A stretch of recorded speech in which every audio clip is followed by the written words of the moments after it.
Vamos ver aqui um exemplo. Então, a espira da figura tem a área 2 centímetros quadrados e o campo magnético é uniforme de densidade 2 vezes 10 a menos 3. Calcule o fluxo magnético através dessa espira. Então, a espira, olha aqui a área da espira, 2 centímetros quadrados. Só que para estar no SI, ela tem que estar em metros quadrados, né? E para transformar em metros quadrados, você vai multiplicar por 10 a menos 4, tá certo? Ou vai dividir por 10.000. Campo magnético uniforme, intensidade 2 vezes 10 a menos 3 Tesla. Então esse aqui é o B. Esse aqui é o A, né? Esse aqui é o B. E ele dá aqui também, ó, o cosseno de 45 graus igual a raiz de 2 sobre 2. Raiz de 2 sobre 2. Então B, a espira, ó, observe. E como que a gente mede esse ângulo aqui, né? É só você pegar uma seta, botar no centro da espira e sair perpendicularmente à espira. Então, isso aqui é chamado de vetor área, tá? Então, isso é chamado de vetor área. Então, o ângulo que der dele em relação ao B é o ângulo de inclinação da espira. Utilizando a fórmula, né, do fluxo, nós chegamos a BA cosseno de 45. Então, B, tá aqui, B, A, cosseno de 45. Cujo resultado será 2 raiz de 2 vezes 10 a menos 7 Web, tá certo? Weber ou Weber, né? Em homenagem ao cara que... Uma das pessoas aí que estudaram aí fluxo magnético aí, que participaram lá dos experimentos, tá certo? Como vocês podem ver, né? Esses nomes aí que nós estamos falando aí até hoje, você encontra aí em equipamentos eletrônicos aí, elétricos, né? Weber, Faraday, Tesla, né? Todo mundo sabe aí que tem essa empresa aí que fabrica carro aí que vale US$ 1 trilhão, que é a Tesla, né? Então, que é uma homenagem a Nikola Tesla. Então, observe que esses nomes aí, eles até hoje eles movimentam a indústria mundial, até hoje, devido à importância que eles tiveram, né, na construção da tecnologia para o ser humano.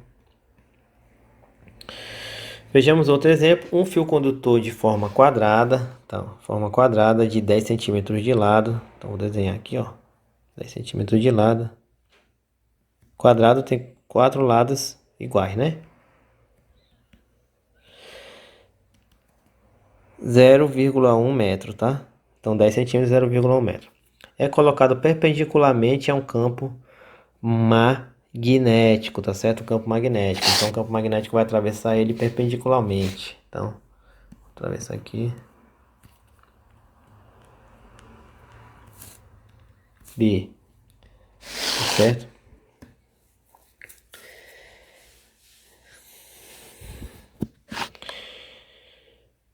Tu, tu, tu.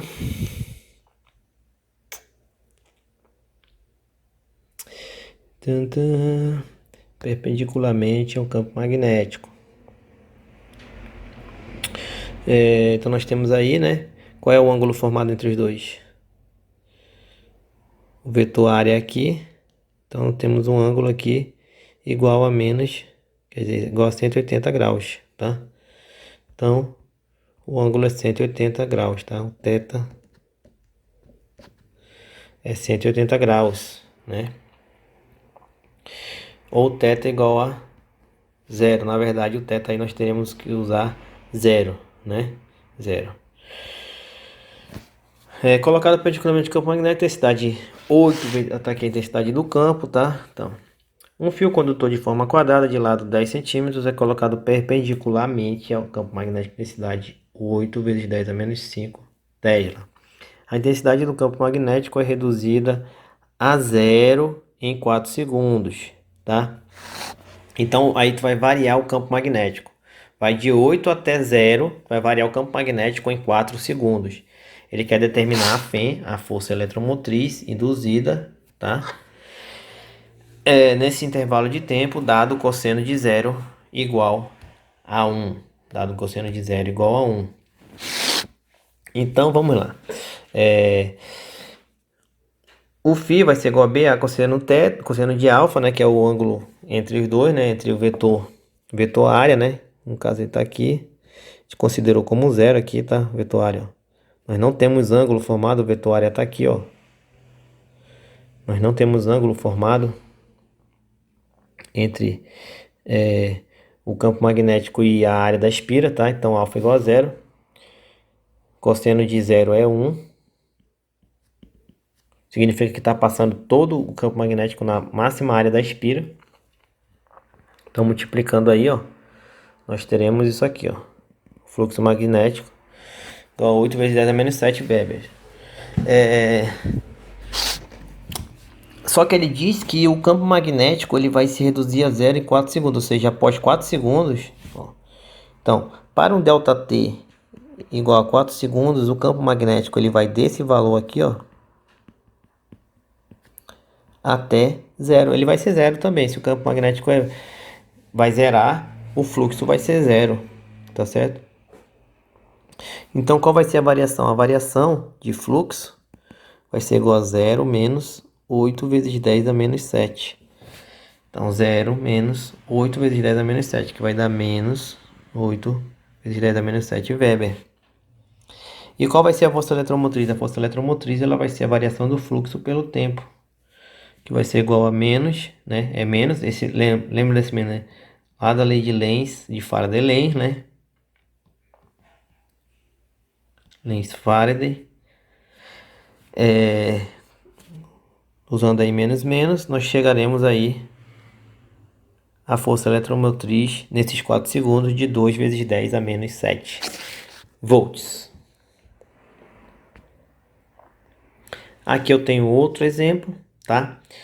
Uma barra condutora MN. Então, MN, isso aqui é a barra condutora de resistência desprezível e comprimento 2 metros, tá? Então, não tem resistência zero e comprimento 2 metros, então, seja, o L dela é igual a 2 metros. Se move sobre os trilhos condutores com velocidade constante de 10. Velocidade aqui, ó, tá? Com velocidade, né? Na verdade, tá pro outro lado aqui a velocidade, tá? Velocidade, tá certo? Velocidade igual a 10 metros por segundo. Perpendicularmente ao plano dos trilhos, existe um campo de indução magnética uniforme de 4 vezes 10 a menos 2 Tesla. Então, aqui é a pontinha da flecha. O campo está saindo da página, tá? E a intensidade dele é 4 vezes 10 a menos 2 Tesla. O resistor R tem resistência igual a 1 ohm. Determine. Letra A. A fé induzida na barra, né?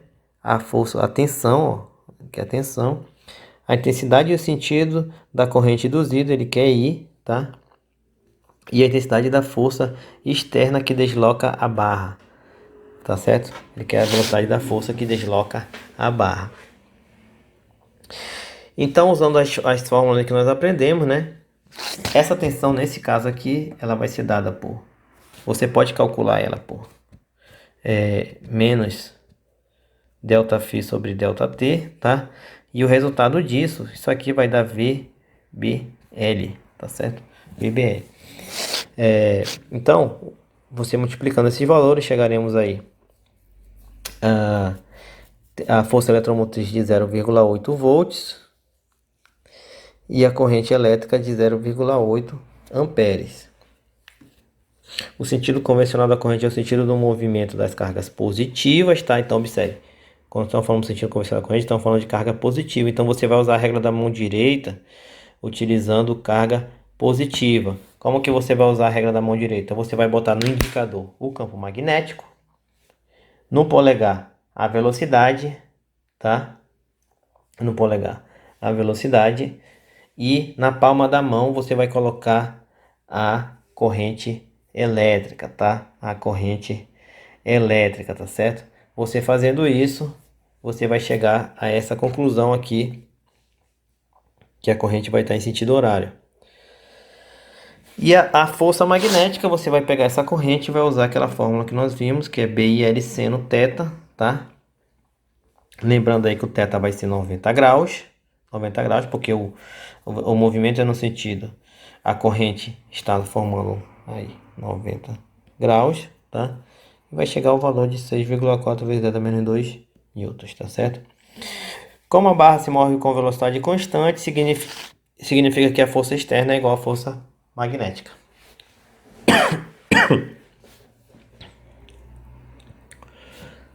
Vejamos aí algumas aplicações da indução magnética, eletromagnética. Gerador elétrico, tá? Então observe, a espira está girando, variando o fluxo e gerando força eletromotriz e corrente aqui nos terminais, tá? Então olha aqui, ó, isso aqui são chamados de anéis coletores, tá certo? Anéis coletores. Esse negocinho aqui que está em contato aqui, ó, geralmente aqui é um carvãozinho, que é chamado de escova, tá? Escova de carbono, carvãozinho, tá certo? E aqui são os condutores, né? Então essa espira ela tá girando, tá? Tá girando e tá sempre em contato aqui, ó. Aqui nós teremos aqui um exemplo aqui de um motorzinho, ó, pilha, bobina e um ímã, aqui, ó, ímã,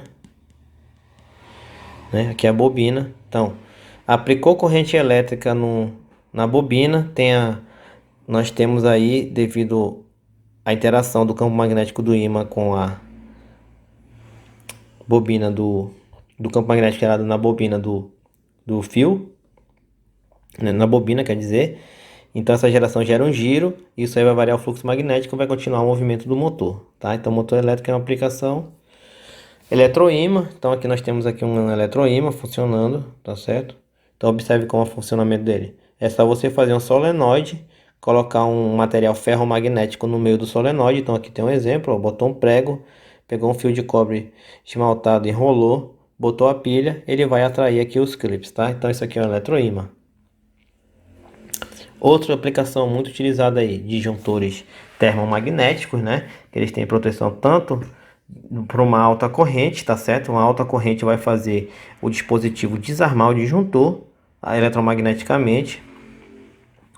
Nós temos também os contatores, tá? Então os contatores aqui, se você tirando aqui o que a gente chama de bobina do contator, você vai ver que ela é realmente uma bobina, tá? Ela é uma bobina.